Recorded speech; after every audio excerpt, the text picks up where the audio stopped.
प्रभू येशूच्या थोर नावामध्ये आपल्या सगळ्यांना सलाम.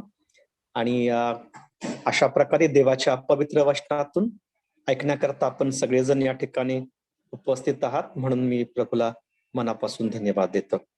प्रभू परमेश्वर आमचा चांगला आहे आणि तो आपल्या बरोबर आहे. विशेषतः यावेळेस मी खडकपडा मंडळी कल्याण यांचे मनापासून आभार मानतो की त्यांनी जी संधी दिली प्रभूच्या वचनातून आपल्या बरोबर बोलण्याची, त्याबद्दल मी प्रभूला गौरव देतो. माझी प्रार्थना आहे आजच्या सायंकाळच्या वेळेस देवाला जे आपल्यामध्ये कार्य करायचे आहे ते त्याच्या पवित्र वचनातून तो करून घेऊ आणि त्याच्या पवित्र वचनातून तो आपल्यापैकी प्रत्येकाच्या बरोबर अशा प्रकारे बोलो की त्याचं पवित्र वचन आपल्या हृदयाला स्पर्श करो. आपण काही क्षण देवाच्या वचनाच्या आवाजाखाली स्वतःला पूर्णतः झोकून देऊया आणि बाकी कुठल्याही गोष्टींकडे लक्ष न लावता, घरामध्ये काय चाललंय की कोण आजूबाजूला आहे किंवा काय, याकडे न पाहता काही वेळ आपण देवबाप्पाच्या सानिध्यामध्ये स्वस्थपणे बसून शांतपणे प्रभूचा आवाज ऐकण्याचा आपण प्रयत्न करूया. जसं आपल्याला ठाऊक आहे, आजच्या सभेचं थीम वचन जे आहे ते याकोबाचं पत्र 4था अध्याय आणि 8वं वचन आहे. आपण ते वचन वाचूया. याकोबाचं पत्र 4था अध्याय आणि त्यातलं 8वं वचन. देवा जवळ या म्हणजे तो तुम्हा जवळ येईल. अहो पापी जन हो, हात निर्मळ करा. अहो द्विबुद्धी लोकांनो, आपली अंतकरणे शुद्ध करा. वाचलं वचन प्रभू तुमच्या करता, माझ्या करता आशीर्वादाचं आणि लाभाचं करा. ज्या अधिकारवाणीने या ठिकाणी हे वचन आपल्याकडे आलंय आणि तिथे जणू काही एक इन्स्ट्रक्शन दिलाय आणि देवाच्या वचनामध्ये आपणास दुसरा काही पर्याय दिलेलाच नाही. जर आपण हे वचन नीट पाहिलं, ज्या पद्धतीने लिहिलंय, देवाजवळ या. देवाजवळ या हा काही ऑप्शन नाही, तर ही नेसेसिटी आहे. देवाजवळ या. आता या ठिकाणी जी व्यक्ती हे वचन देवाच्या लोकांना लिहित आहे पवित्र आत्म्याच्या साह्याने किंवा दर्शनाने, तो म्हणजे दुसरा तिसरा कोणी नसून तो यरुशलेम मंडळीचा वडील बंधू अर्थात प्रभू येशूचा भाऊ याकोब हा होता. याकोब हा प्रभूचा भाऊ जस प्रभू येशू ख्रिस्त जगामध्ये होता त्यावेळेस याकोबाने प्रभू येशूच्या वरती विश्वास ठेवला नाही. प्रभूला इतर भाऊ होते, बहिणी होत्या, पण त्यांनी प्रभू येशू ख्रिस्ताच्या वरती विश्वास ठेवला नाही. परंतु प्रभू येशू ख्रिस्त ज्यावेळेस मरणातून पुन्हा जिवंत झाला त्यावेळेस पुनरुत्थित ख्रिस्त जो आहे तो याकोबाला प्रगट होतो. पहिले कोरिन्थीयराचं पत्र 15वा अध्याय 7वं वचन आपणास त्या ठिकाणी पाहावयास मिळेल. वेळेअभावी आपण ते वाचणार नाही. पुनरुत्थित प्रभू येशू ख्रिस्त ज्यावेळेस त्याने याकोबाला दर्शन दिलं, लगेचच याकोब माडीवरच्या खोलीमध्ये जो छोटासा समूह होता 120 लोकांचा, प्रेषितांचं कृत्य 1ला अध्याय वचन 14, लगेचच प्रभूने याला दर्शन दिले आणि लगेचच याकोब जो आहे तो आपणास माडीवरच्या खोलीमध्ये एकत्रितपणे प्रार्थना करणाऱ्या लोकांच्या बरोबर तिथे तो जॉईन होताना आपणास आढळतं. आणि ज्या सामर्थ्याने त्याने हे वचन लिहिलंय, ज्या अधिकारवाणीने त्याने हे लिहिलंय, यातून स्पष्टपणे कळते की याकोब प्रभूच्या पूर्ण आत्म्याच्या सामर्थ्याने भरून तो देवाच्या लोकांना अशा गोष्टीविषयी लिहित आहे की ज्याला दुसरा काही आणखी पर्याय नाही. There is no other option but what this world says. याकोब हा यरुशलेम येथे जी देवाची मंडळी होती त्यामध्ये याकोब हा योहान आणि पेत्र यांच्या बरोबर एक लीडर होता, तो एक नेता होता. गलतीकाराचं पत्र 2रा अध्याय आणि 9वं वचन त्यामध्ये आपणास स्पष्टपणे पाहावयास मिळेल. आता ही अधिकार संपन्न अशी व्यक्ती, देवाच्या आत्म्याने भरलेली व्यक्ती, प्रभू येशूचा भाऊ पण स्वतःला प्रभू येशूचा दास म्हणणारा याकोब पहिल्या अध्यायाच्या पहिल्या वचनामध्ये तिथे असं म्हटलंय की 12 वंशातील पांगलेल्या लोकास देवाचा व प्रभू येशू ख्रिस्ताचा दास याकोब याचा सलाम. आता ज्या लोकांना याकोब हे लिहित आहे त्यांना उद्देशून तो काही शब्द वापरत आहे. तो असं म्हणतो की वचन 8 मध्ये, आहो पापी लोकांनो हात निर्मळ करा. याकोब ज्यांना हे पत्र लिहित आहे, ज्यांना तो संबोधन करत आहे, त्या लोकांना तो पापी जन हो म्हणत आहे. केवळ तेवढंच नाही तर तो त्यांना द्विबुद्धीचे लोक किंवा ड्युअल पर्सनॅलिटीचे लोक किंवा ड्युअल नेचरचे लोक, 2 प्रकारचे स्वभाव आपल्यामध्ये असणारे लोक, अशा शब्दांनी त्यांना तो संबोधतो. तो म्हणतो की आहो पापी जन हो, तो म्हणतो आहो द्विबुद्धीच्या लोकांना. जर हे 2 शब्द आपण वाचले तर आपलं असं इम्प्रेशन होतं किंवा आपल्याला असं वाटतं की याकोब ज्यांना लिहित आहे ते असे लोक आहेत की ज्यांचं तारण झालं नाही.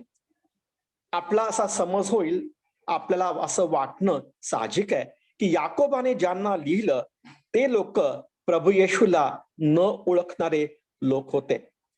परंतु जर आपण यामध्ये खोलात जर गेलात तर हे तसं नव्हतं. हे जे शब्द तो वापरत आहे, ज्यांना तो पापी जन हो म्हणत आहे, ज्यांना तो द्विबुद्धीचे लोक म्हणत आहे, हे लोक मुळात प्रभू येशूवरती विश्वास ठेवणारे लोक होते. बंधू संदेश जावळे यांनी मला जस्ट फोन केला या संदर्भामध्ये, त्यावेळेस आम्ही अगदी याच मुद्द्यावरती आम्ही चर्चा केली होती. पुष्कळदा आपण प्रभूचे लोक असूनही आम्ही असं जीवन जगतो जणू काय आपण पापामध्ये आहोत. पुष्कळदा प्रभूचं वचन जाणून घेऊन देखील, प्रभूचं वचन माहिती असून देखील आपलं वागणं किंवा आपलं बोलणं किंवा आपली कृती अशी असते की जणू काय आपण अजूनही पापातच आहोत. याकोब अगदी अशाच लोकांना लिहित आहे की जे प्रभू येशूचं वचन जाणणार होते पण ते वचनापासून खूप लांब होते. ज्या लोकांना याकोब हे पत्र लिहित आहे त्यांच्याविषयी काही गोष्टी मला देवाच्या वचनातून आपणासमोर मांडू द्या. पहिल्या अध्यायाच्या पहिल्या वचनात तिथे जो म्हणतो 12 वंशातील पांगलेल्या लोकास, 12 वंशातील पांगलेल्या लोकास, याचा अर्थ हे असे लोक आहेत की जे देवाचे निवडलेले लोक आहेत, ते इस्रायल लोक आहेत, ज्यांना देवाने आपले स्वतःचे लोक म्हणून देवाने पाचारण केलं. हे असे लोक आहेत की ज्यांनी अब्राहामाच्या बरोबर देवाने जो करार केला होता त्या करारामध्ये यांना वाटा होता. हे असे लोक आहेत की जे सुन्नती आहेत, ज्यांची सुन्नता करण्यात आली होती, परंतु हे 12 वंशातले लोक जे आहेत ते पांगलेले आहेत, त्यांची पांगापांग झाली आहे आणि त्यांना वचनदत्त देशातून बाहेर जावं लागलंय. त्यांची पांगापांग झाली, यावरून त्यांच्या जीवनामध्ये आध्यात्मिक अधःपतन झालं होतं हे आपणास स्पष्टपणे पाहावयास मिळते. कारण की अनुवादाच्या 4थ्या अध्यायाच्या 25 पासून तर 27 पर्यंतच्या वचनामध्ये आपण ही वचनं वाचणार नाहीत, पण जर आपण जर पाहिलीत तिथे असं म्हटलंय की परमेश्वर देवाने, यहोवा देवाने इस्रायल लोकांना स्पष्टपणे ताकीद दिली होती, जर त्यांनी देवाला सोडलं, जर ते मूर्तीपूजेकडे वळले, जर ते देवाच्या वचनाप्रमाणे चालले नाहीत तर त्यांच्या देशातून त्यांना हद्दपार करण्यात येईल, त्यांची पांगापांग होईल. हे 12 वंशातील पांगलेले लोक जे आहेत होते देवाचे लोक, परंतु यांच्या जीवनामध्ये आध्यात्मिक पडझड झाली होती, यांचं अधःपतन झालं होतं, त्यांनी जिवंत देवाला सोडलं होतं. परंतु हे जे 12 लोक आहेत, हे 12 वंशातले लोक जे आहेत, ज्यांना याकोब लिहितो, त्यांच्याविषयी पुढे जाऊन असंही म्हटलंय, केवळ ते निवडलेले इस्रायली लोक होते एवढंच नाही, तर ते असे लोक होते की ज्यांना प्रभू येशूची ओळख होती. जर आपण दुसरा अध्याय आणि पहिलं वचन जर वाचलं तर आपणास ते असं आढळून येईल, तिथे याकोब म्हणतो, माझ्या बंधूंनो, गौरवशाली प्रभू म्हणजे आपला प्रभू येशू ख्रिस्त याच्यावर विश्वास ठेवणारे तुम्ही. तो ज्या लोकांना लिहित आहे, ज्या लोकांच्या बरोबर तो बोलत आहे, ते असे लोक आहेत की जे केवळ 12 वंशातले आहेत एवढंच नव्हे, जे केवळ सुनता पावलेले आहेत एवढंच नव्हे, जे जुन्या कराराच्या मध्ये देवाने अब्राहमाच्या बरोबर जो करार केला होता त्याच्यामध्ये ते वाटेकरी होते एवढेच नव्हे, तर हे लोक, यांच्यामध्ये आणखीन एक गोष्ट मला पाहावयास मिळते की हे तारण पावलेले देखील लोक होते. हे प्रभू येशू ख्रिस्ताच्या वरती विश्वास ठेवणारे लोक होते. आपला बंधूंनो, गौरवशाली प्रभू म्हणजे आपला प्रभू येशू ख्रिस्त याच्यावर विश्वास ठेवणारे तुम्ही. त्यांनी प्रभू येशूवरती विश्वास ठेवला होता म्हणजे नक्की काय झालं होतं? ह्या लोकांनी, जरी हे यहुदी होते तरी ज्या लोकांना याकोब लिहित आहे त्या लोकांनी शुभवर्तमान ऐकलं होतं. They had heard the gospel of Lord. आणि त्यांनी केवळ देवाचं शुभवर्तमान ऐकलं होतं एवढंच नव्हे, तर त्यांना त्यांच्या पापाविषयीची खात्री पवित्र आत्म्याने करून दिली होती. दे वर convicted by the Holy spirit. एवढंच नव्हे, तर हे ते लोक जे आहेत ज्यांनी आपल्या मुखाने, स्वतःच्या तोंडाने, स्वतःच्या मुखाने हे कबूल केलं होतं की येशू ख्रिस्त हा प्रभू आहे, रोम 10:9-10 प्रमाणे त्यांनी हे कबूल केलं होतं की येशू ख्रिस्त हा प्रभू आहे. एवढंच नव्हे, तर त्यांनी असाही विश्वास ठेवला होता आपल्या हृदयापासून की पुनरुत्थित ख्रिस्त जो आहे तो तारणार आहे, तो तारणार आहे. They trusted from their heart on the resurrection of the saviour. प्रभू येशूचं पुनरुत्थान जे आहे त्याच्यावरती यांनी आपल्या पूर्ण मनाने त्यांनी विश्वास ठेवला होता. आणि म्हणूनच त्यांच्याविषयी आपणास असं आढळून येतं की तारण पावलेले लोक होते. ज्यांना याकोब लिहितो ते तारण पावलेले 12 वंशातील यहुदी, पण तारण पावलेले आणि प्रभूला ओळखणारे. एवढंच नव्हे, तर प्रेषित 2:38 प्रमाणे या लोकांनी देव जो बाप, देव जो पुत्र, देव जो पवित्र आत्मा याच्या नावामध्ये यांचा बाप्तिस्माही झाला होता. They were baptized after they accepted Lord as their personal savior. त्यांनी प्रभूला आपला तारणारा म्हणून स्वीकारले आणि मग त्यांचा बाप्तिस्मा झाला. आणि तिथेच ते थांबत नाही, तर या बाप्तिस्मा ज्यावेळेस त्यांचा झाला त्यावेळेस त्यांना पवित्र आत्म्याचं कृपादान देखील मिळालं. ज्या लोकांना या ठिकाणी याकोब पापी जन हो म्हणतो, ज्या लोकांना तो द्विबुद्धीचे लोक म्हणतो, ज्या लोकांना तो म्हणतो की तुम्ही आपली अंतःकरणे शुद्ध करा, हे लोक जे आहेत इथे देवाच्या वचनामध्ये आपण ज्या प्रकारे वर्णन पाहतो, हे तारण पावलेले देवाचे लोक होते. यानो, देवाचं वचन हे आपण ऐकत असताना I want to ask you one question. मला तुम्हाला एक प्रश्न विचारायचा आहे. Does this description sound to be our own description? हे जे वर्णन या ठिकाणी आपण ऐकलं देवाच्या वचनातून, आपलं असं वाटतं का की आपलंच तर हे वर्णन नाही ना? Does it sound our own description? कारण की आम्ही देखील शुभवर्तमान ऐकलं, आम्हाला देखील पवित्र आत्मे आपल्या पापांची खात्री करून दिली, आपण देखील आपल्या मुखाने प्रभू येशू ख्रिस्त हा प्रभू आहे याच्यावरती विश्वास ठेवला, आपण देखील आपल्या अंतःकरणाने प्रभूचं पुनरुत्थान जे ते मानलं, आपण तारण पावलेले आहोत, आपला बाप्तिस्मा झाला आहे पित्याच्या, पुत्राच्या आणि पवित्र आत्म्याच्या, आणि आपणास पवित्र आत्म्याचं कृपादान प्राप्त झालं आहे. किती साम्य आहे. ज्या लोकांना याकोब लिहितो जणू काय हे आपलंच वर्णन आहे. आता आणखीन थोडस पुढे जाऊया. आता केवळ हे लोक जे आहेत त्यांचं तारण झालं होतं एवढंच नव्हे, तर त्यांच्याविषयी देवाच्या वचनामध्ये आणखीन वचनातून आणखीन काही गोष्टी मी आपणासमोर मांडण्याचा प्रयत्न करीन. जर आपण या प्रेषितांचं कृत्य याच्या 8व्या अध्यायात जर आपण गेलात, चला माझ्याबरोबर प्रेषितांचं कृत्य याचा 8वा अध्याय, आणि त्यातील याकोब लिहित आहे. हे लोक जे आहेत हे केवळ तारण पावलेले लोक आहेत एवढंच नाही, तर हे शुभवर्तमान गाजवणारे देखील लोक आहेत. हे लोक जे आहेत शुभवर्तमान सांगत आहेत, ज्यांना याकोब म्हणतो अहो पापी जन हो, ज्यांना याकोब म्हणतो अहो द्विबुद्धीच्या लोकांनो. आपणास आश्चर्य वाटेल, हे लोक जे आहेत हे शुभवर्तमान सांगणारे होते.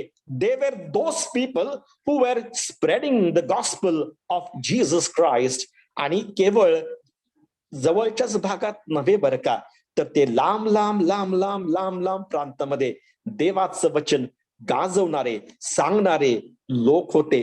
त्यांनी चहूकड जाऊन प्रभूचं वचन सांगितलं. ते अशा ठिकाणी गेले, ते फिनिके या ठिकाणी गेले, ते कुप्र या ठिकाणी गेले, ते अंतुख्यामध्ये देखील गेले, ते फिनिकेमध्ये गेले, ते कुप्रमध्ये गेले, ते अंतुख्यामध्ये देखील गेले. जर आपण 11व्या अध्यायात जर आपण गेलात, प्रेषित 11 वचन 19 आणि 20 जर आपण वाचलं, स्तेफनावरून उद्भवलेल्या छळामुळे ज्यांची पांगापांग झाली होती ते फिनिके, कुप्र व अंतुख्या येतपर्यंत फिरून यहुद्यांना मात्र देवाचे वचन सांगत, तरी त्यांच्यापैकी कित्येक कुप्री व कुर्नेकर होते. ते अंतुख्यात येऊन प्रभू येशूची सुवार्ता हेलनी लोकांसही सांगू लागले. हे असे लोक आहेत की ज्यांनी यरुशलेम ते होते यरुशलेमेमध्ये आधी, पण ते फिनिके जवळजवळ 9100 किलोमीटर अंतर, एवढ्या लांबच्या अंतरावर असलेलं फिनिके या ठिकाणी जाऊन त्यांनी देवाच्या वचनाची शुभवर्तमान सांगितले. ते कुप्रामध्ये गेले. कुप्र हे बेट होतं, जवळजवळ 408 किलोमीटर, काही कमी अंतर नाही आहे. 9000 किलोमीटर प्रचंड अंतर, 408 किलोमीटर अतिशय बेटामध्ये समुद्राच्या आत जाऊन कुप्र या ठिकाणी जाऊन त्यांनी देवाचं वचन सांगितलं. ते अंतुख्यात गेले. 1200 किलोमीटर अंतुख्याचं अंतर आहे यरुशलेमेपासून. तेथेपर्यंत जाऊन या लोकांनी देवाचं वचन सांगितलं. ज्यांना याकोब म्हणतो आवो पापी लोक हो, पाहो पापी जन हो, ज्यांना याकोब म्हणतो अहो द्विबुद्धीच्या लोकांनो, हे देवाचं वचन सांगणारे हे लोक होते. तुम्हाला आश्चर्य वाटेल, या लोकांच्या सेवेच्या द्वारे, ह्या पांगलेल्या लोकांच्या सेवेच्याच द्वारे यरुशलेमेच्या बाहेर पहिली मंडळी उभी राहिली. अंतुख्यामध्ये देवाची मंडळी उभी राहिली आणि त्या ठिकाणी ख्रिस्ती लोकांना, विश्वासधाऱ्यांना ख्रिस्ती हे नाव पडले. प्रेषितांचं कृत्य 11वा अध्याय वचन 21 मध्ये तिथे असं म्हटलंय, देवाचा हात त्यांच्या बरोबर होता. The hand of God was with them. देव त्यांच्या बरोबर होता. ते शुभवर्तमान सांगत होते. त्यांच्याद्वारे लोकांचं तारण होत होतं, मंडळांची स्थापना होत होती. पण देवाचं वचन त्यांना पापी जन म्हणतं, देवाचं वचन त्यांना द्विबुद्धीचे लोक म्हणतं. ही गंभीर बाब नाही काय? या लोकांविषयी मला आणखीन काही गोष्टी आपणास देवाच्या वचनामधून आपणासमोर ठेवू द्या. जर आपण याकोबाचं पत्र 3रा अध्याय यामध्ये जर गेलात, तिथे असं म्हटलंय, माझ्या बंधूंनो तुम्ही पुष्कळ जण शिक्षक होऊ नका, कारण आपल्याला अधिक दंड होईल हे तुम्हास माहिती आहे. याचा अर्थ असा की असे लोक होते ज्यांना देवापासून आध्यात्मिक कृपादान प्राप्त झाले होते. त्यांना वचन शिकवण्याचं कृपादान प्राप्त झालं होतं. त्यांच्यामध्ये पुष्कळ जण शिक्षक होते आणि प्रत्येकालाच वाटे की आपण शिक्षक व्हावं. असे लोक की ज्यांच्यामध्ये शिक्षक होते, असे लोक की जे शिक्षक बनण्यासाठी अधीर होते. कारण का? पहिले करिंथराचं पत्र 12वा अध्याय 28 पासून तर 31 पर्यंतची गोष्ट जर आपण वाचली, तिथे पौल म्हणतो की श्रेष्ठ कृपादान प्राप्त होण्याची उत्कंठा धरा आणि श्रेष्ठ कृपादान जे आहेत त्यामध्ये पहिलं जे कृपादान तिथे म्हटलंय, आपण ती वचन वाचता नाही, पण तिथे असं म्हटलंय की प्रेषित, नंतर मग संदेष्टे, आणि तिसरं म्हणजे शिक्षक. त्यांना असं वाटत होतं हे श्रेष्ठ कृपादान आहे आणि प्रत्येकाला शिक्षक व्हायला पाहिजे होतं. पण डोंट फॉरगेट दिस थिंग. देव त्यांना म्हणतो, वचन त्यांना म्हणतं, अहो पापी जन हो. Don't forget the thing. वचन त्यांना म्हणतं, अहो द्विबुद्धीचे लोक हो. आता आणखीन एक गोष्ट आपल्या समोर मी मांडू इच्छितो, ती अशी की हे लोक जे आहेत, हे यांच्यामध्ये सोशल स्टँडिंग जे आहे ते वेगळं वेगळं होतं. याचा अर्थ त्यांच्यात जर आपण 5व्या अध्याय जर गेलात, जर याकोबाचं पत्र 5वा अध्याय, तिथे वचन 1 मध्ये म्हटलंय, अहो धनवानांनो. आणि जर आपण पहिल्या अध्यायात जर गेलात, पहिला अध्याय आणि वचन 9, तिथे असं म्हटलंय, दीन स्थितीतील बंधूंनी. त्यांच्यामध्ये काही लोक असे होते की जे धनवान होते. हे पांगलेले लोक जे आहेत, यांचं सोशल स्टँडिंग बघा. काही लोक जे आहेत ते धनवान आहेत, काही लोक जे आहेत ते अतिशय गरीब आहेत. धनवान पण आहेत, गरीब पण आहेत. वचनाचा प्रसार करणारे आहेत, लांब लांब जाऊन देवाचं वचन सांगणारे लोक आहेत, कृपादानाने भरलेले लोक आहेत, कृपादानाने भरलेले लोक आहेत. परंतु दुर्दैवाने याकोब त्यांना पापी जन हो आणि द्विबुद्धीचे जन हो हे का म्हणतो, याची कारण आम्हाला पाहायला पाहिजेत त्याकरता. It's a tragedy. ही अतिशय दुःखद गोष्ट आहे. या लोकांना याकोब असं का म्हणतो, त्याची कारण देवाचं वचन आम्हाला स्पष्टपणे सांगते.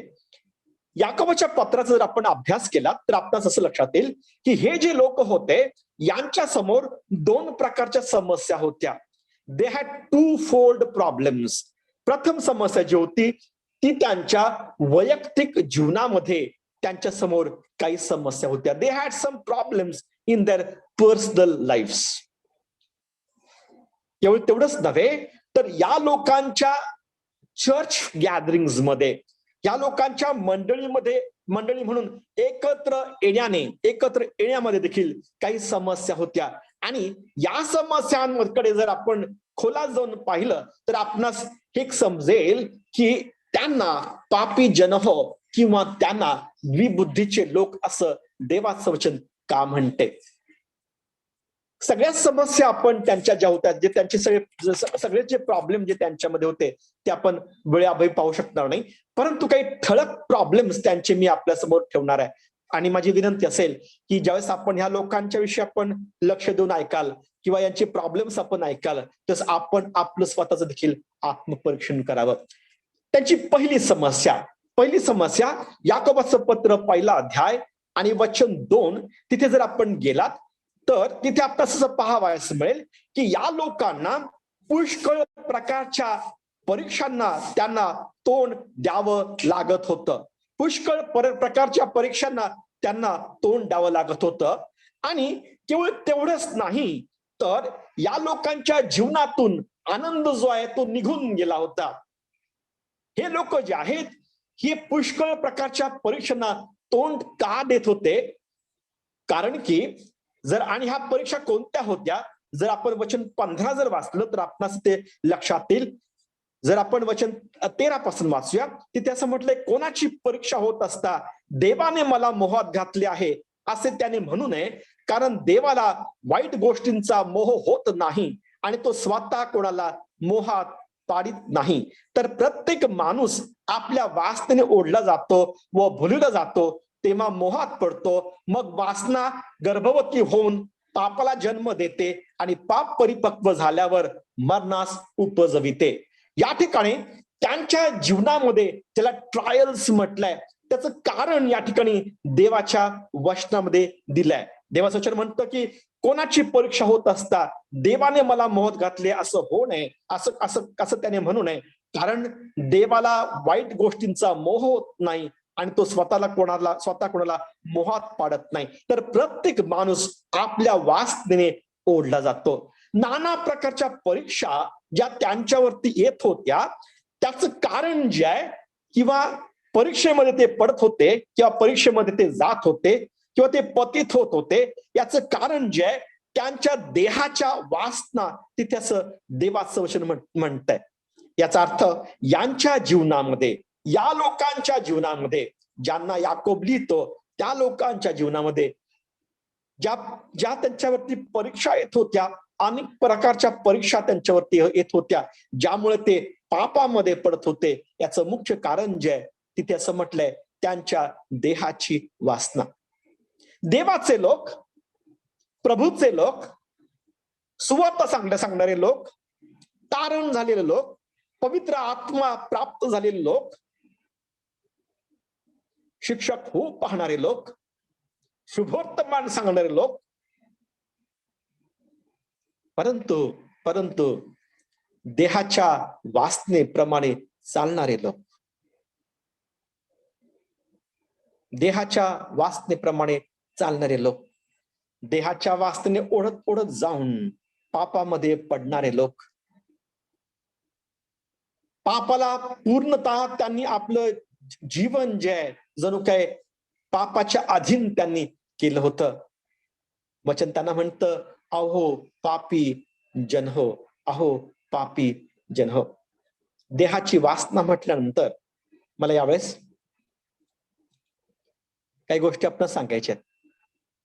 देहाची वासना जेव्हा एखाद्या व्यक्तीच्या वरती, एखाद्या विश्वासनाच्या जीवनावरती हावी होते, त्यावेळेस ही देहाची वासना जी आहे एखाद्या व्यक्तीला प्रभूपासून दूर नेऊन, पार दूर नेऊन पापामध्ये पाडून त्याच्या आध्यात्मिक जीवनामध्ये पूर्णपणे अधःपतन करण्यास ती त्याच्यामध्ये पोटेन्शियल आहे, त्याच्यामध्ये ताकद आहे. देहाची वासना प्रत्येक व्यक्तीला, प्रत्येक विश्वासणाऱ्याला त्याला तोंड द्यावं लागतं. आपण प्रभूचे लोक आहोत खरे, परंतु आपण देहामध्ये आहोत आणि या देहाच्या वासनेमध्ये आपण असताना जर आपण याच्यावरती कंट्रोल केला नाही, जर आपण याच्यावरती विजय मिळवला नाही, या लोकांची ज्या प्रकारची जी त्यांची स्थिती झाली तशी आपली स्थिती व्हायला वेळ लागणार नाही. देहाच्या वासनेपासून स्वतःला जर दूर राखायचं जर असेल तर एकच गोष्ट देहाच्या वासनेपासून आम्हाला दूर राखू शकते, ती म्हणजे आपल्या थोर देवावरील प्रीती. आमच्या थोर देवावरील प्रीती जी आहे, ती प्रीती जी आहे तिची गहराई, तिची खोली देहाच्या वासनेपेक्षा जास्त असली पाहिजे. जर देवाच्या वरती आमची प्रीती आहे, खूप प्रीती आहे, तर देवावरील आमची प्रीती जी आहे देहाच्या वासनेच्या वरती विजय मिळवण्याकरता आम्हाला सहाय्य करते. अन्यथा तारण झाल्यानंतर देखील माणसे पतित होऊ शकतात. पोटिफाराच्या घरी काम करणारा योसेफ पोटिफाराच्या बायकोला म्हणतो की मी जिवंत देवाच्या विरुद्ध पाप करू काय, मी जिवंत देवाच्या विरुद्ध पाप करू काय. देवाचं भय जे आहे, जिवंत देवावरील प्रीती जी आहे, ती जर नसेल तर प्रत्येक माणूस जो आहे, प्रत्येक व्यक्ती जी आहे ती आपल्या वासनेने ओढली जाऊन पापामध्ये पडू शकते आणि पाप परिपक्व झाल्यावर मरणास उपजविते. वासना गर्भवती होऊन पापाला जन्म देते आणि पाप परिपक्व झाल्यावर मरणास उपजविते. यांची समस्या जी आहे ती देहाची वासना होते. यांचा दुसरा एक प्रॉब्लेम आपण देवाच्या वचनामध्ये आपण पाहूया. आता या ठिकाणी यांची जी दुसरी समस्या जी होती ती जरा थोडीशी खूपच गंभीर समस्या. आता ही समस्या जी आहे ती अशी आहे की हे लोक जे आहेत ते देवाचं वचन ऐकणारे होते. They were hearers of the word of God. ते देवाचं वचन ऐकण्याला खूप तत्पर असत किंवा त्यांना देवाचं वचन ते ऐकत असत, परंतु देवाच्या वचनाप्रमाणे हे लोक कृती न करणारे असे लोक होते. they fail to practice the word of God. मला तुम्हाला आठवण करून देऊ द्या, त्यांना शिक्षक व्हायचं होतं. त्यांना देवाचं वचन जे आहे मला सांगता यावं, मला शिकवता यावं, ही त्यांच्या मनामध्ये उत्कंठा होती. त्यांच्यामध्ये चांगले शिक्षक होते. देवाने त्यांना ते कृपादान दिले होते. परंतु देवाचं वचन जे आहे ते केवळ ऐकणारे होते. They were just hearing the word of God.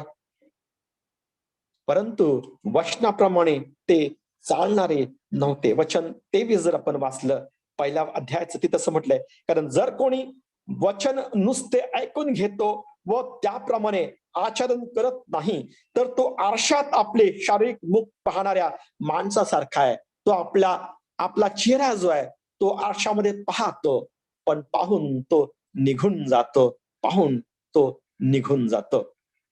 ज्यावेळेस ते देवाचं वचन ऐकत असत, ज्यावेळेस देवाचं वचन त्यांच्या समोर येत असत, मी आधी म्हणाल्याप्रमाणे त्यांच्यामध्ये शिक्षकांची काही कमी नव्हती, उणीव नव्हती. देवाचं वचन त्यांच्याबरोबर ज्यावेळेस बोले त्यावेळेस स्वतःचं चित्र त्यांना देवाच्या वचनाच्या आवाजाखाली पाहता येत होतं. They could see their own face, they could see their own life in the word of God while they heard the word of God. देवाचं वचन ऐकता त्यांना स्वतःचं जीवन देवाच्या वचनामध्ये दिसत असे. परंतु दिसून देखील हे लोक जे आहेत त्याकडे दुर्लक्ष करत होते. हे लोक त्याकडे दुर्लक्ष करत होते. आपण कितीही देवाचं वचन ऐकलं, आपण कितीही वेळेस देवाच्या वचनातून, देवाच्या कोणत्याही थोर दासांकडून आपण ऐकलं, परंतु जोपर्यंत वचन जे आपल्या बरोबर बोलते त्या वचनामध्ये ज्यावेळेस आपण आपलं मुख पाहतो, जोपर्यंत ते वचन आपण आपल्या जीवनामध्ये त्याचं आचरण करत नाही, तोपर्यंत त्या वचनाचा आम्हाला काहीच उपयोग नाही. बायबल ऐकण्याचं प्रिन्सिपल आम्हाला शिकवतं. Bible teachers us the principle how to hear the word of God. वचन 19 मध्ये म्हटलंय, प्रत्येक माणूस ऐकायला तत्पर पाहिजे. ज्यावेळेस देवाचं वचन आपल्याकडे येतं, ज्यावेळेस देवाचं वचन त्याच्या पवित्र वचनातून, त्याच्या पवित्र लोकांकडून, त्याच्या दासांच्या द्वारे जसं आपल्याकडे येतं, जर आपण देवाचं वचन ऐकलं नाही, if we do not hear the word of God, त्याचा काही उपयोग होत नाही. प्रत्येक माणूस जो आहे तो ऐकण्यात तत्पर असला पाहिजे.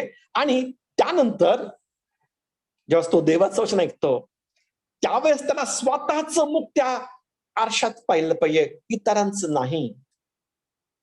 देवाचं ज्यावेळेस वचन आपल्याकडे येतं त्यावेळेस हा संदेश जो आहे तो याच्या करताय किंवा त्याच्या करताय याचा विचार करण्यापेक्षा हा जो आरसा जो आहे, देवाचं वचन रूपी आरसा, माझं रूप मला काय दाखवत आहे, what is the image of mind that the word of God is showing मी.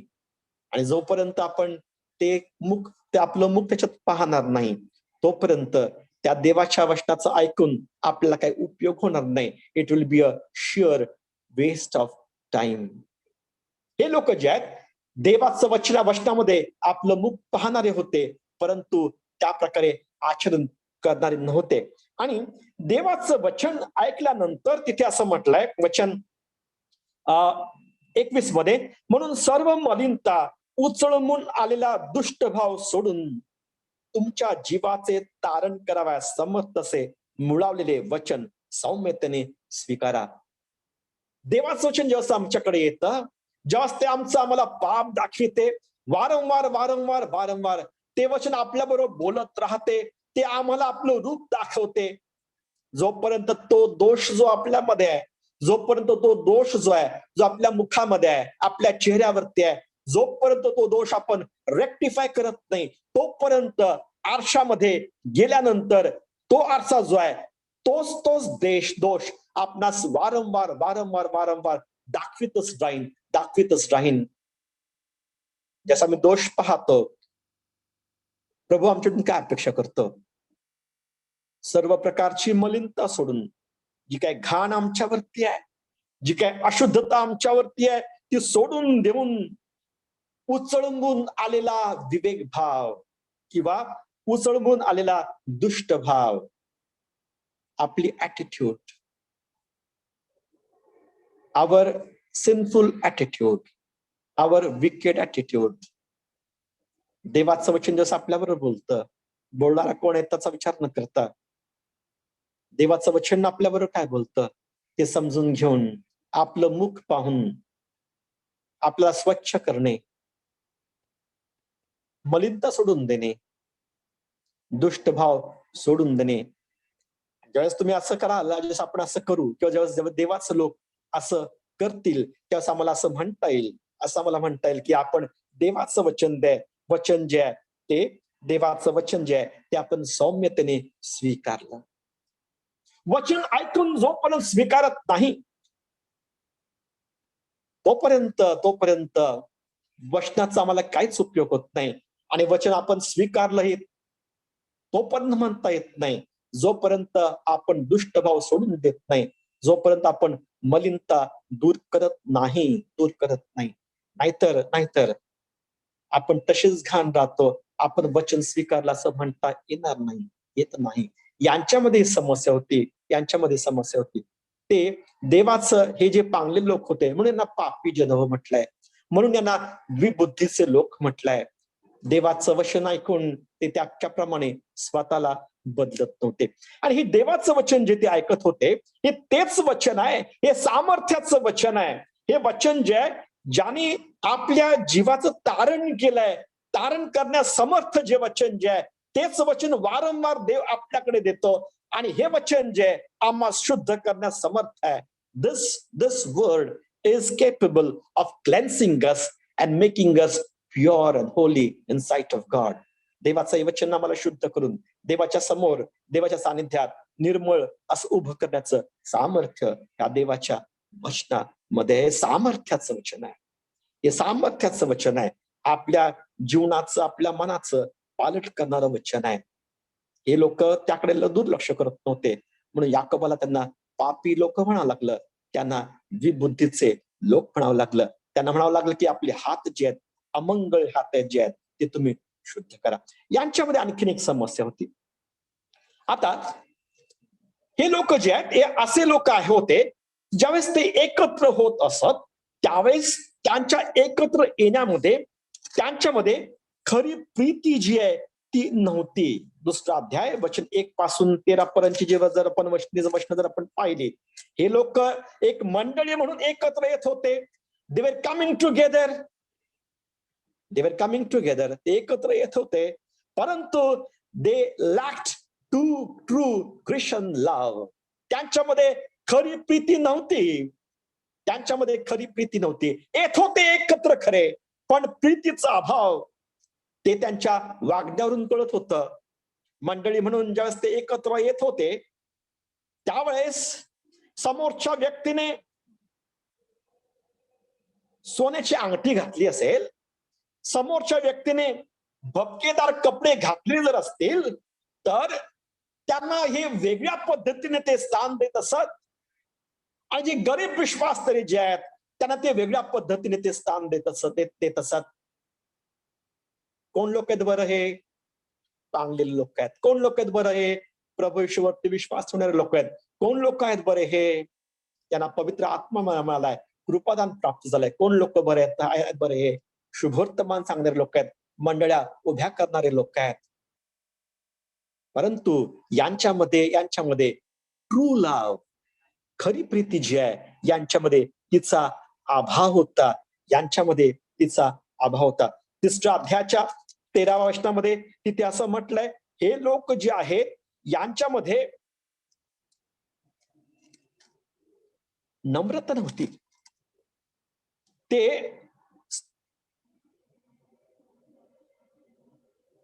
ह्युमिलिटीमध्ये किंवा नम्रतेमध्ये, लीनतेमध्ये ते खूप उणे होते.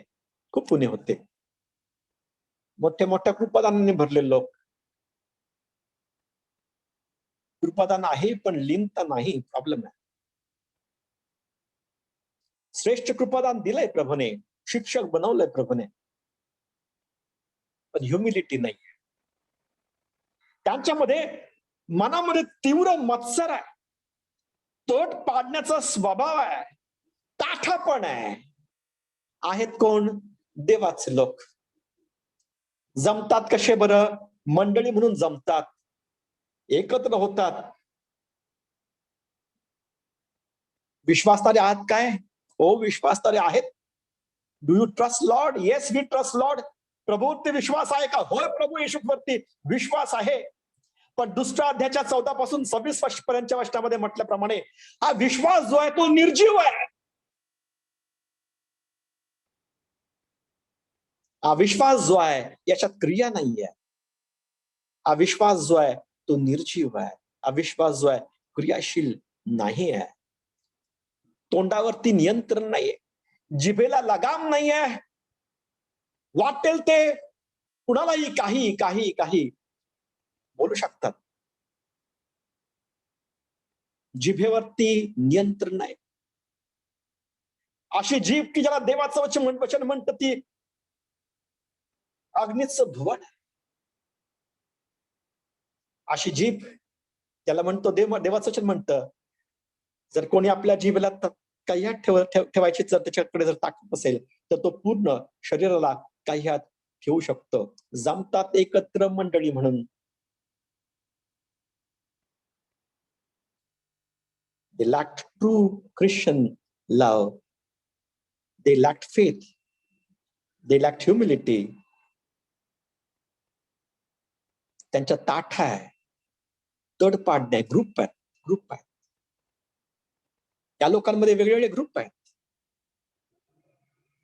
वचन ह्या लोकांना म्हणतं, अहो पापी जन हो, अहो विबुद्धीचे लोक.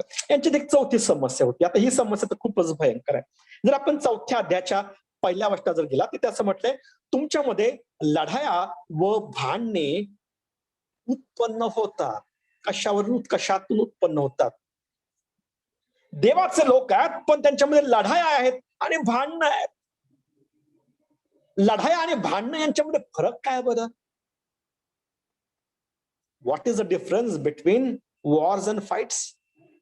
लढाई म्हणजे काय आणि भांडणं म्हणजे काय? लढाई म्हणजे they use to get physical with one another.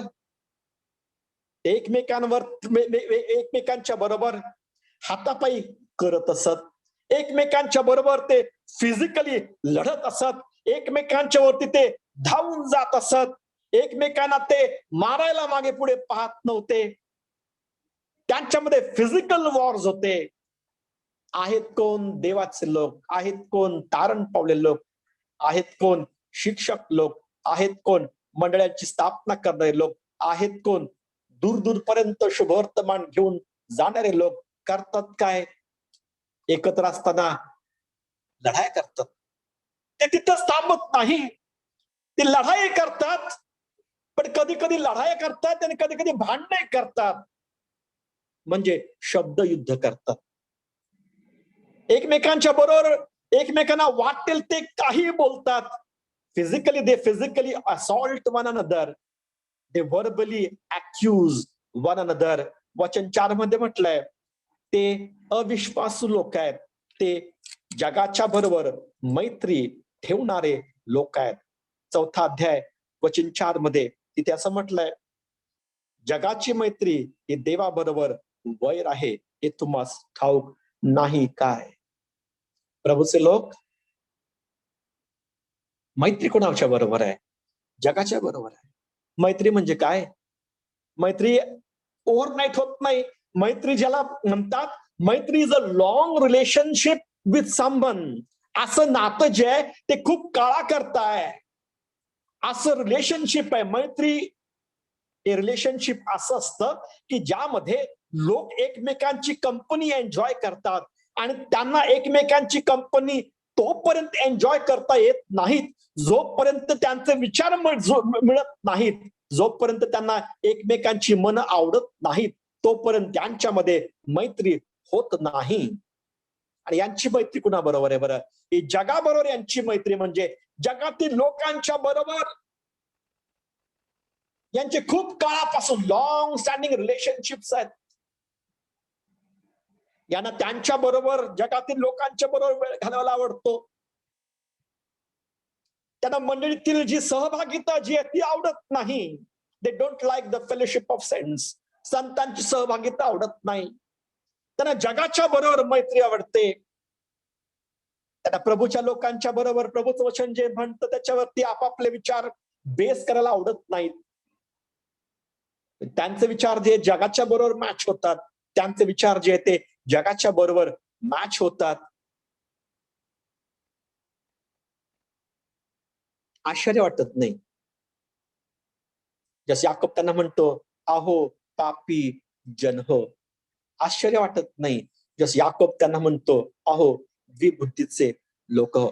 आता या त्यांच्या सगळ्या जीवनाचा, या सगळ्या त्यांच्या समस्यांचा त्यांच्या जीवनावर अतिशय भयंकर परिणाम झाला होता. यांच्या जीवनामध्ये या सगळ्या गोष्टींचा परिणाम झाला होता. काय परिणाम झाला होता बरं? 4थ्या अध्यायाच्या 3ऱ्या वचनामध्ये म्हटल्याप्रमाणे ते देवाकडे प्रार्थना करत होते, पण ते जे मागत होते ते त्यांना मिळत नव्हते. दे वर प्रेइंग टू लॉर्ड. खूप प्रार्थना करत होते, खूप उपवास करत होते. प्रभू आमच्यावरती दया कर, आमची प्रार्थना ऐक म्हणून प्रभूकडे ते हाक मारत होते. वचन म्हणतं, तुम्ही मागता, तुम्ही इच्छा धरता, तरी तुम्हाला प्राप्त होत नाही. तुम्ही भांडता व लढता, तुम्ही मागत नाही म्हणून तुम्हाला प्राप्त होत नाही.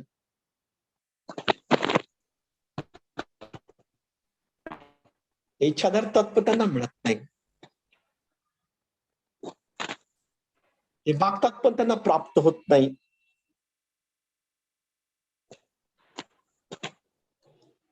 वचन म्हणतं, हे त्यांचं जीवन असं जीवन आहे जणू काय ते देवाचे वैरी ठरले आहेत. कोण बरं लोक? परत मला आठवणी करून देऊ द्या. कोण बरं लोक? टांगलेले लोक. कोण बरं लोक? सुनती लोक. केवळ सुनतीच नाही तर प्रभू येशूवरती विश्वास ठेवणारे लोक, तारण पावलेले लोक, बाप्तिस्मा घेतलेले लोक, पवित्र आत्म्याचं कृपादान मिळालेले लोक, शुभवर्तमान सांगणारे लोक, मंडळांची स्थापना करणारे लोक. मन जे आहे ते प्रभूपासून खूप लांब आहे. असं वागतात की जणू काय देवाचे वैरी आहेत. देवाचे आपल्या वागण्याने देवाचे वैरी ठरतात. आणि जर आपण असे असलो, जर आपण असे आहोत, तर वचन म्हणतं, देव जो आहे गर्विष्ठांचा विरोध करतो. तो गर्विष्ठांना विरोध करतो. The Lord is resisting you. देव आपला विरोध करतो. He resist you. असाल तारण पावलेले, असाल शुभवर्तमान सांगणारे, मंडळाची स्थापना करणारे. वचन म्हणतं, देव गर्विष्ठांचा विरोध करतो. देव गर्विष्ठांचा विरोध. You will be resisted by God. You will suffer. 5वा अध्याय आणि वचन 13 मध्ये तिथे असं म्हटलंय, तुम्हापैकी कोणी दुःख भोगीत आहे काय? यू विल सफर. आपण दुःख भोगाल जर आपण असल्या प्रकारचं जीवन जर जगत असो. तुम्ही वचन 5व्या अध्यायाच्या 14व्या वचनामध्ये तिथे असं म्हटलंय, तुम्हापैकी कोणी दुःखनाईत आहे काय? आजारी लोक पडतील. Many will fall sick. पुष्कळ जण आजारी पडतील. पुष्कळ जणांना क्लेश होतील. क्लेश होतील. 5वा अध्याय वचन 1 मध्ये असं म्हटलंय, अहो धनवानांनो, जे क्लेश तुम्हाला होणार आहेत, तुम्हाला क्लेश होतील. क्लेश म्हणजे दुःख, पीडा, चिंता. तुम्हाला क्लेश होतील. वचन म्हणतं की तुमच्या धनाला, तुमच्या वस्त्रांना कसर लागली आहे. तुमच्या श्रमांवरती आशीर्वाद नाही आहेत. तुमचं धन जे आहे त्याला कसर लागलंय, ते हळूहळू नाश पावत आहे. तुमची वस्त्र जे आहे त्याला कसर लागलंय. तुमचं सोनं जे आहे, तुमचं रूप जे आहे त्याला गंज पकडलाय. It is getting corroded. It is getting corroded. सोनं आणि रूप याला करोजन होत नाही. पण देवाच्या विरोधात जेव्हा एखादी व्यक्ती वागेल त्यावेळेस देव देतो पण आणि देव घेतो देखील. करिंदकराच्या पत्राच्या 11व्या अध्यायामध्ये तिथे असं वचन म्हणतं, तुम्हामध्ये पुष्कळ जण दुर्बळ आहेत, पुष्कळ जण आजारी आहेत, बरेच जण निद्रेत आहेत, बरेच जण मरण पावले आहेत, बरेच जण मरण पावले आहेत. प्रियानो, या सगळ्या गोष्टींचं वर्णन आपण ऐकल्यानंतर आपण काही वेळ स्वतःचं आत्मपरीक्षण करावं असं आपणास मला विनंती करू द्या. We need to spend some time in reviewing our lives and evaluating our lives. काही वेळ आपण आपल्या स्वतःच्या जीवनाचं अवलोकन करण्याकरता आणि त्याचं मूल्यमापन करण्याकरता आपण घालवला पाहिजे.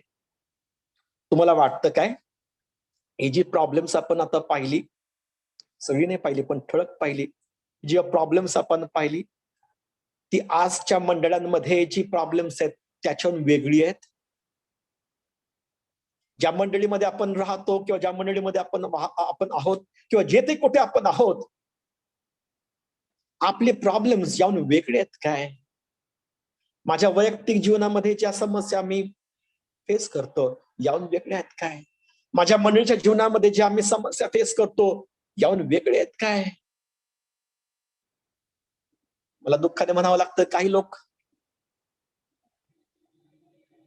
या समस्या सांगता सांगता जग सोडून निघून गेले, जगाचा निरोप घेतला,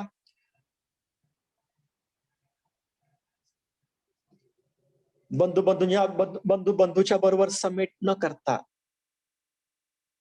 एक ब्रदर दुसऱ्या ब्रदरच्या बरोबर समेट न करता जगाचा निरोप घेऊन जातो.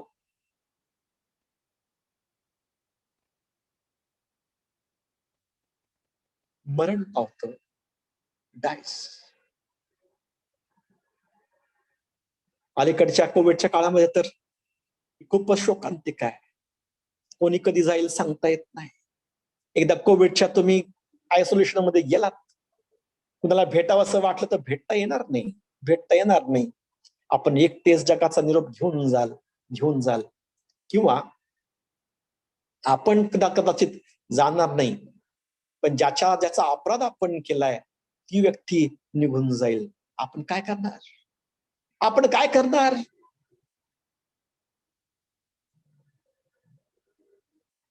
Do these problems appear different than what we face in our churches today? आज आपल्या मंडळांमध्ये असे लोक नाहीत काय जे यातना भोगत आहेत, जे क्लेशातून जात आहेत? एक कारण किंवा दुसरं कारण, कुठल्या ना कुठल्या कारणाने आपण यातून जात आहोत की नाही?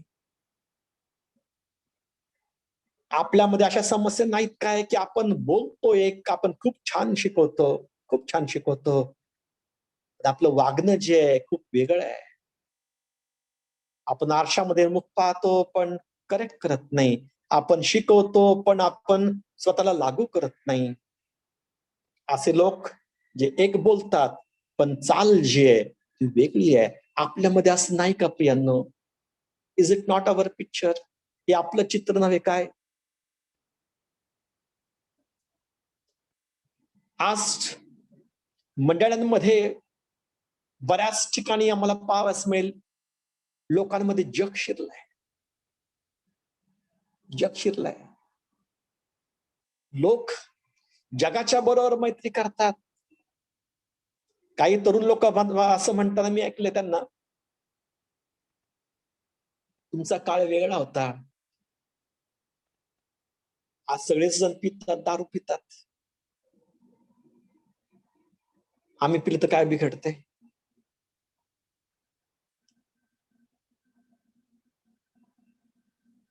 कशाचं चित्र आहे?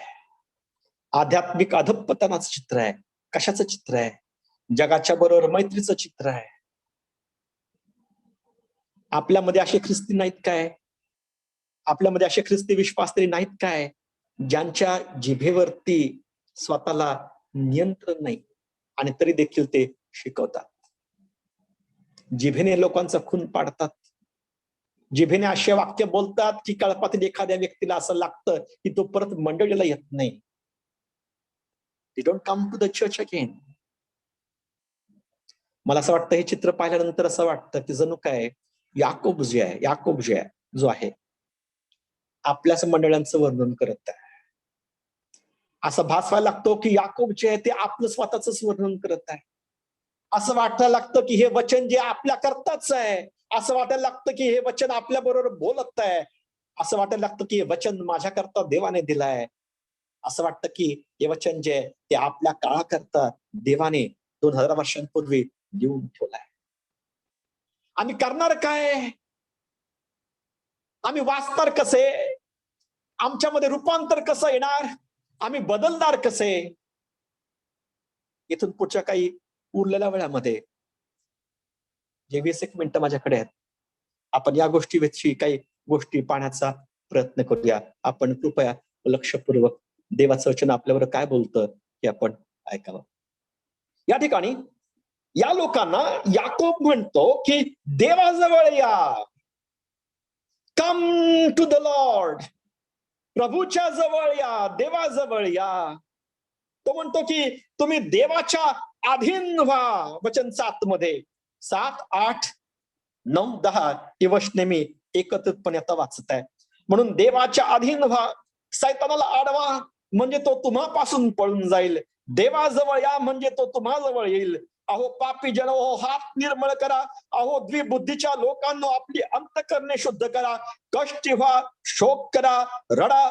तुमच्या हास्याचा शोक हो, तुमच्या आनंदाचा विषाद हो. प्रभू समोर नम्र व्हा म्हणजे तो तुम्हास उच्च करेल. प्रभू समोर नम्र व्हा म्हणजे तो तुम्हास उच्च करेल. काही स्टेप्स मी इथे सांगणार आहे आणि आपण भरभर पुढे जाऊया.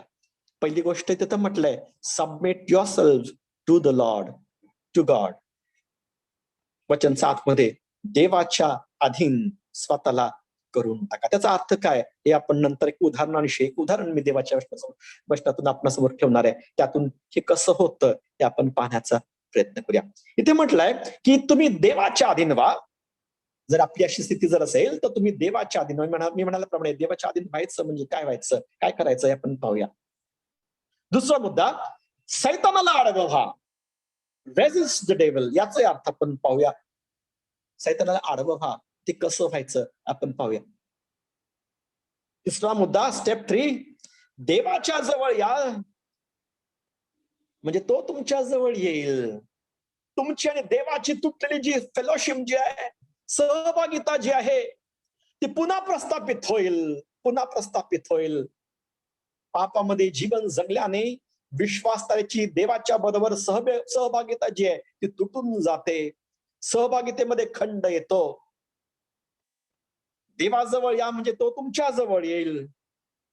You need to reestablish the fellowship with God. देवाच्या बरोबर तुम्हाला सहभागिता जी आहे त्याची पुनर्स्थापना करण्याची गरज आहे. पुढची पायरी वचन 8 मध्ये म्हटलंय, तुम्हाला स्वतःला शुद्ध करण्याची गरज आहे.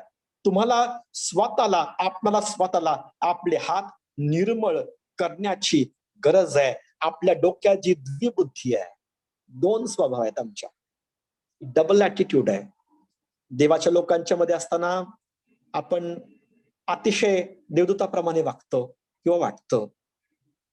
पण देवाच्या लोकांच्या मध्ये नसताना आपण काय वाटतो, द्विबुद्धीचे, ड्युअल पर्सनॅलिटीचे लोक. वचन म्हणतं रिपेंट. वचन म्हणतं कष्टी व्हा, शोक करा, रडा. तुमच्या हास्याचा शोक हो व तुमच्या आनंदाचा विषाद हो. तुमच्या आनंदाचा विषाद हो. We need to repent. We need to repent.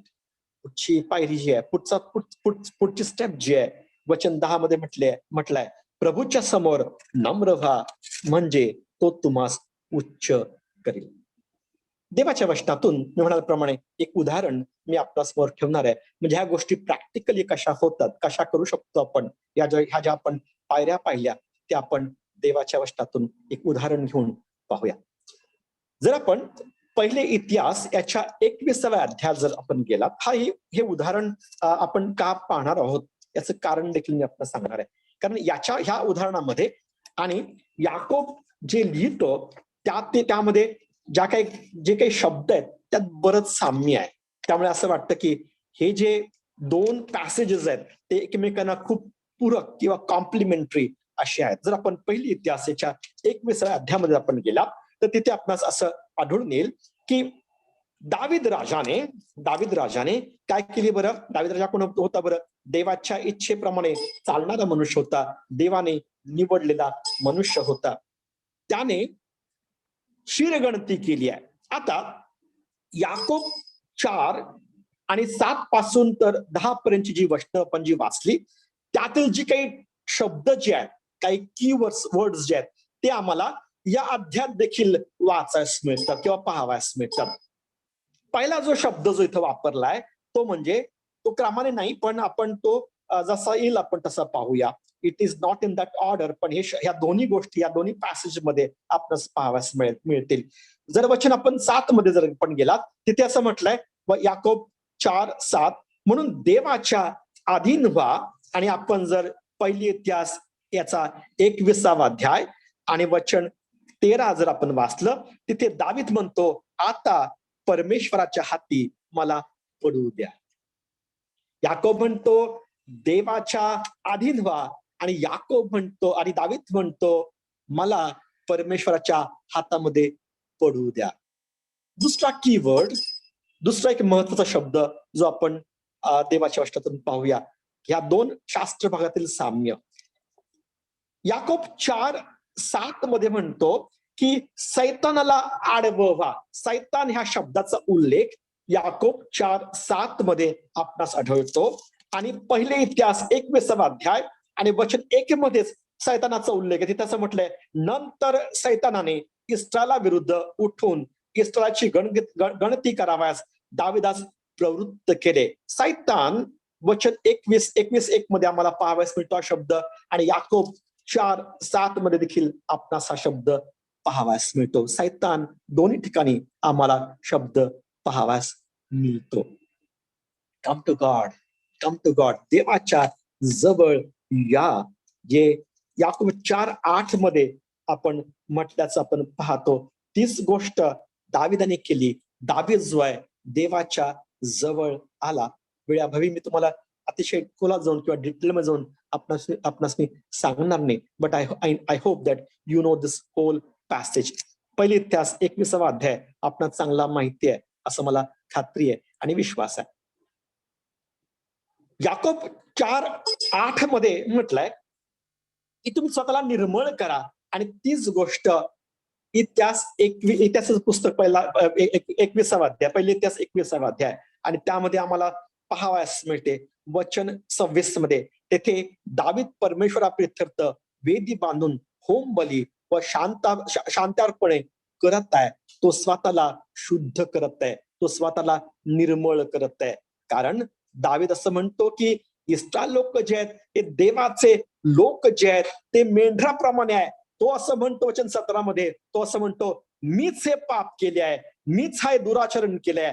या मेंढरांनी काय केलंय? तो स्वतः परमेश्वराच्या समोर येऊन स्वतःला शुद्ध करताना आपणास आढळतो.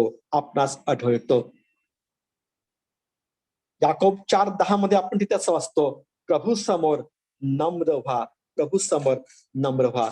आणि पहिली इतिहास 21:27 मध्ये आपणास असं आढळून येईल. तिथे आपणास पाहावयास मिळेल देवाच्या समोर ज्यावेळेस याने आपलं जीवन दिलं, दाविदाने आपलं जीवन दिलं, त्यावेळेस दाविदाला देवाने क्षमा केली. प्रभू समोर नम्र व्हा म्हणजे तो तुम्हाला उच्च करीन. दाविदाला प्रभूने क्षमा केली आणि दाविदाचं जीवन जे देवाने त्याच्यामध्ये परिवर्तन आणलं. God change life of king David. आता हे आपल्याला अधिक कळावं म्हणून हे दोन शास्त्र पाठ जे आहेत का आपण पाहणार आहोत, हे पहिले इतिहास 21वा अध्याय हे उदाहरण म्हणून आपण का पाहणार आहोत त्याची कारण मी आपणास सांगितली, कारण याच्यामध्ये दोन्हीमध्ये बरंच साम्य आहे. आता इतिहास असा आहे की पहिले इतिहास 21 अध्यायाचा इतिहास असा आहे की दाविदाने देवाच्या दृष्टीने जे वाईट ते केलं, तो देवाच्या विरोधामध्ये वागला. एक धार्मिक व्यक्ती, प्रभूचा दास, प्रभूवरती प्रीती करणारी ही व्यक्ती, इस्रायलचा राजा. जसे पांगले लोक जे होते ते देवाच्या वरती प्रीती करणारे लोक होते, तसाच हा राजा जो आहे देवाच्या वरती प्रीती करणारा राजा होता. त्याने देवाच्या दृष्टीने वाईट ते केले. त्याने देवाच्या दृष्टीने जे वाईट केले त्यावरून देवाने त्याच्याचकडे गाद संदेशाला सांगितलं, पाठवलं. त्याने शिरगणतीचा आदेश दिला आणि गाद संदेशाने येऊन त्याच्या समोर 3 पर्याय ठेवले. पहिला पर्याय होता की इस्रायल राष्ट्रावरती 3 वर्ष दुष्काळ यावा. दुसरा पर्याय होता, आपण ती वचनं वाचणार नाहीत वेळाबाई. दुसरा पर्याय होता की तलवार येऊन त्याच्या शत्रूंची तलवार जी आहे त्याच्यावरती पडेल आणि त्याचा विध्वंस होईल. अगदी त्या प्रकारे ज्या प्रकारे शौलाचा विध्वंस झाला, पहिला राजा शौल इस्रायल लोकांचा. तिसरी गोष्ट जी सांगितली गेली त्याला ती म्हणजे देवाची तलवार, ज्या शत्रूची तलवार. तिसरी गोष्ट देवाची तलवार म्हणजे मरी. काय निवडणार? या बॅकग्राऊंड वरती दावीद म्हणतो, परमेश्वराच्या अधीन, परमेश्वराच्या हाती मला पडू द्या, मला परमेश्वराच्या हाती पडू द्या. आपल्यामध्ये अशी स्थिती जर असेल, स्वतःला जे काय होते जीवनामध्ये ते मान्य करा. त्याला आपण जबाबदार आहोत. परमेश्वराच्या हातामध्ये पडू द्या स्वतःला, देवाच्या हातामध्ये स्वतःला त्याच्या अधीन करून टाका. दाविदाने निवडलं. तो म्हणाला की परमेश्वराच्या हातामध्ये पडणं हे मी मान्य करीन, कारण त्याचे वात्सल्य मोठं आहे, त्याचं वात्सल्य मोठं आहे. लोक मरत होते, 70,000 लोक मरण पावले होते. ज्यावेळेस दाविदाने म्हटलं, मला परमेश्वराच्या हातामध्ये पडू द्या,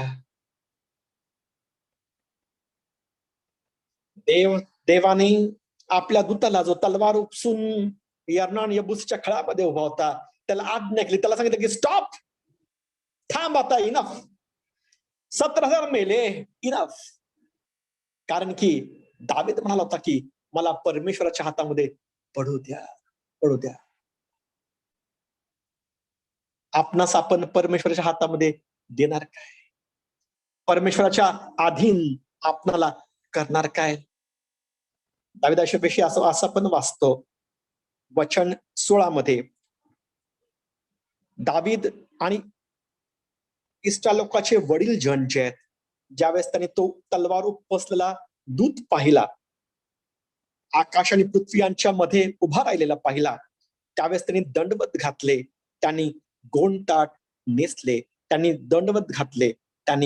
गोंडताट नेसले. आणि दावीद म्हणतो की आय हॅव सेंड, मी दुराचरण केलंय.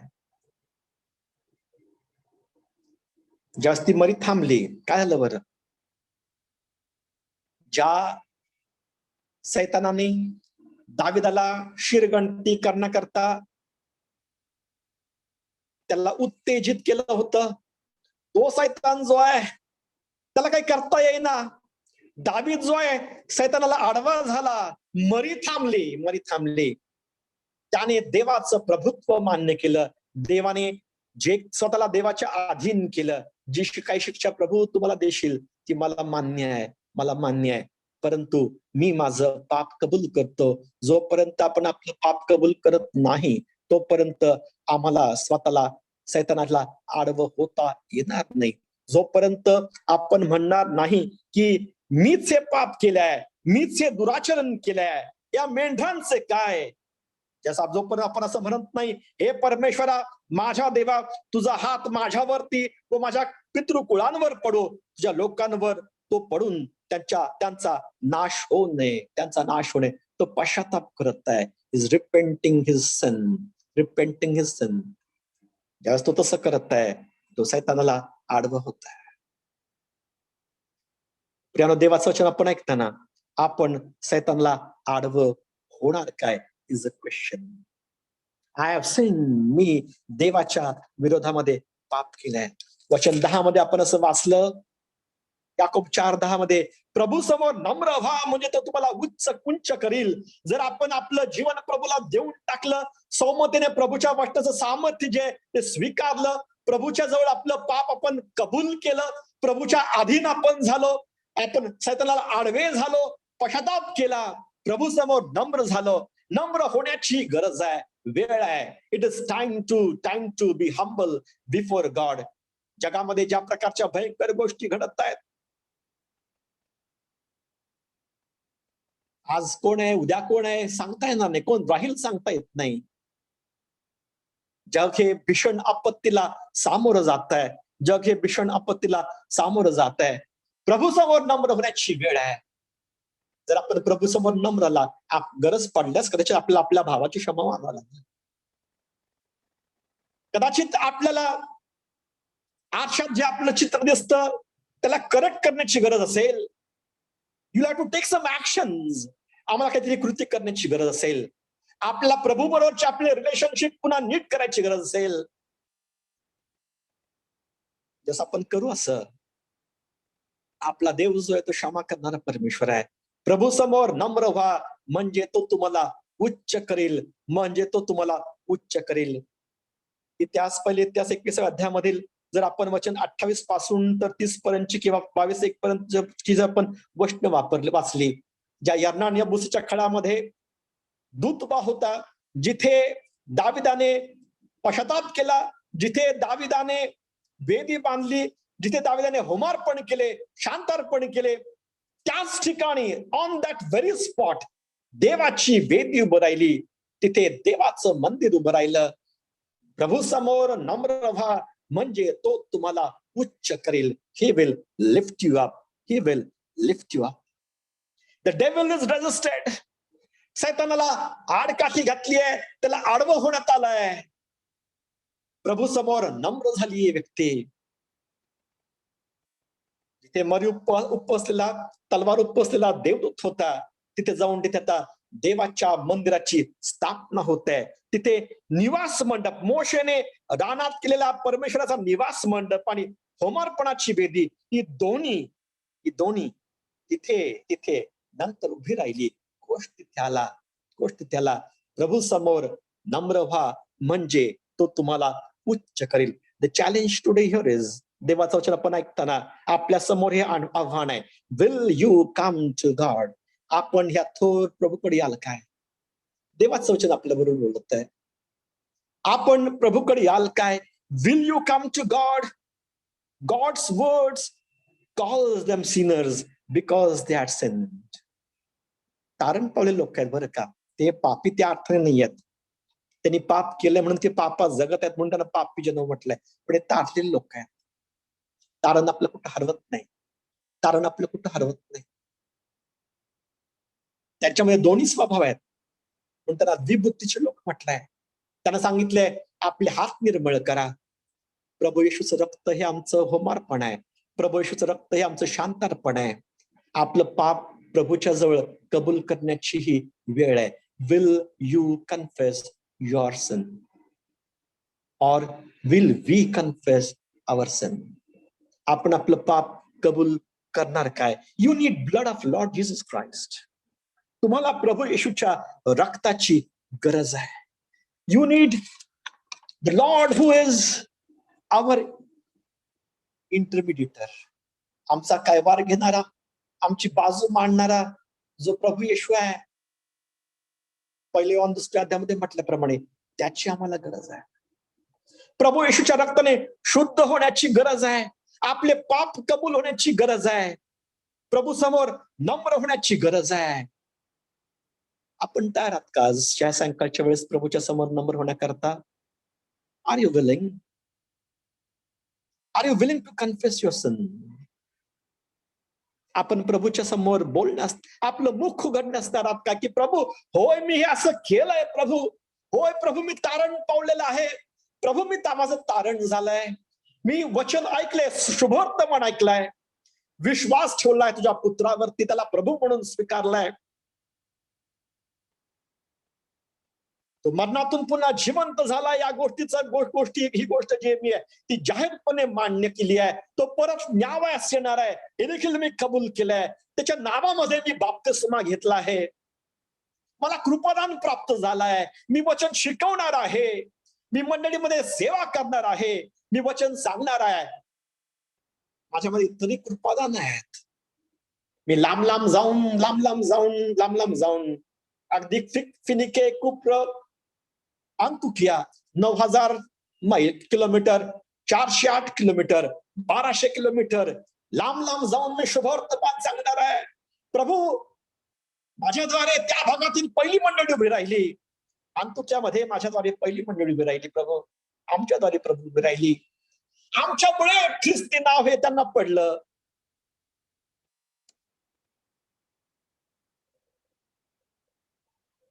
प्रभू आज आम्ही चुकलोय. Lord, we have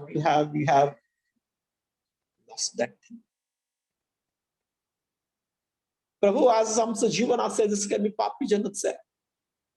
कारण आहे प्रभू असं जीवन आहे की द्विबुद्धीचा व्यक्ती म्हणून मी जगत आहे. प्रभू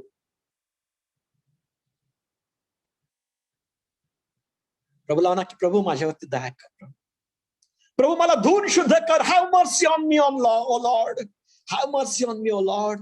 प्रभू माझ्या पापांची मला क्षमा कर. शेवटी माझा वेळ संपलाय. काही वचन मी वाचून आपल्या समोर वाचून दाखवणार आहे आणि थांबणार आहे. माझ्या बरोबर आपण स्तोत्र संहिता 103 अध्याय याकडे वळावं. साम चॅप्टर 103, स्तोत्र संहिता अध्याय 103.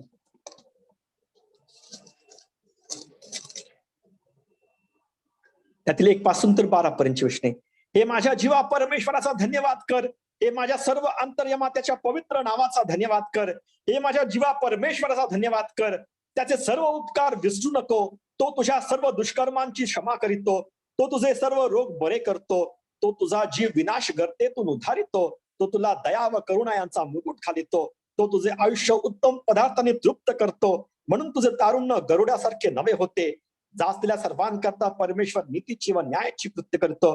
त्याने आपले मार्ग मोशेला व आपली कृत्य इस्रायलच्या वंशजना विदित केली. परमेश्वर दयाळू व कृपाळू आहे. तो मंद क्रोध आहे, दयामय आहे. तो सर्वदाच दोष देत राहणार नाही. तो आपला क्रोध सर्व काळच राहू देणार नाही. आमच्या पातकांच्या मानाने त्याने आम्हाला शासन केले नाही.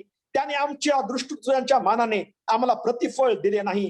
कारण जसे पृथ्वीच्या वर आकाश उंच आहे तशी त्याची दया त्याचे भय धरणाऱ्यांवरती विपुल आहे. पश्चिमेपासून पूर्व जितकी दूर आहे तितके त्याने आमचे अपराध आमच्यापासून दूर केले आहेत. तो तुमचे आमचे अपराध पूर्व पश्चिम जितकी दूर आहेत तितके दूर न्यावयास करावयास समर्थ आहे, तयार आहे. He can do it, he will do it. असं कोणीतरी एखादी व्यक्ती आहे का जे यावेळेस हे प्रभूचं वचन ऐकत आहे आणि प्रभूचं वचन आपल्या बरोबर बोलत आहे. जर हे वचन जर बोलत जर असेल आपल्या बरोबर,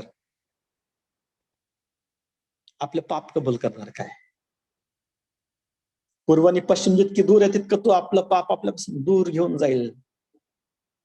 जसं आकाश पृथ्वीपासून उंच आहे तशी त्याची दया आमच्यावरती आहे. तो सर्व काळच दोष देत राहणार नाही.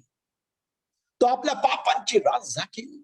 आपल्याला तो नवीन करील. He will forgive us. He will forgive us. त्याने दाविदाला उंच केलं. He lifted David. He lifted David.